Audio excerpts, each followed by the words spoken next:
আপোনালোকে যদি যিকোনো হিন্দু পুলিং বুথত যায়, যোৰহাট তাৰ প্ৰমাণ যে হিন্দু মানুহে বিজেপিকো দিছে, হিন্দু মানুহে কংগ্ৰেছকো দিছে।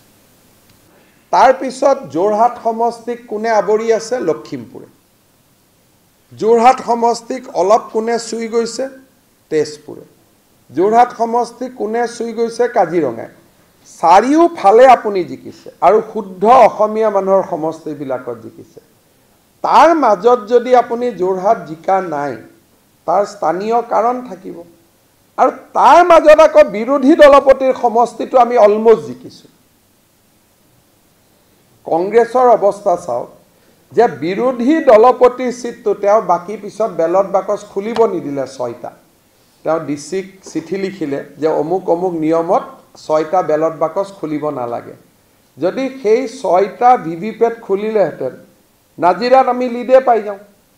গতিকে এইটোৰ ওপৰত এটা মন্থন কৰিব লাগিব যে আপুনি গোটেইবিলাকত জিকি তাতে কিয় জিকা নাই, আৰু কাৰণটো ওলাই আহিব। আৰু এটা ভাল যে সকলো সমষ্টিত জিকি গ'লে আপোনাৰতো প্ৰত্যাহ্বান নাথাকিলে আপোনাৰতো নিজৰে ৰাজনীতি বেয়া হৈ যাব। গতিকে এটা চিটত হাৰাটো আমাৰ কাৰণেও মংগল, ক'ৰবাত নাহাৰিলে কেনেকৈ হ'ব? সেইটোতো পাৰ্টিয়ে ডিচাইড কৰিব না। মই 26ত ইলেকশ্যন খেলোৱে বা নেখেলোঁ এইটোতো পাৰ্টিয়ে ঠিক কৰিব। 26লৈকে মই আছোঁ, 26ৰ পিছত কি হয় এইটোতো পাৰ্টিয়ে ঠিক কৰিব।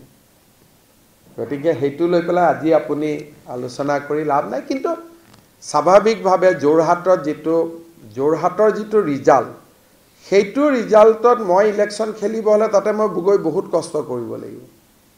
অসমৰ বাকী জেগাত তেতিয়া মোৰ কাম কৰাৰ সুবিধা মই নাপামেই, তেতিয়া মই তাতেই গৈ লাগি থাকিব লাগিব। এতিয়া পাৰ্টিয়ে ইমান সময় মোক তাতে দিব দিয়ে নে নিদিয়ে, সেইটো তাততো প্ৰত্যাহ্বান আছে।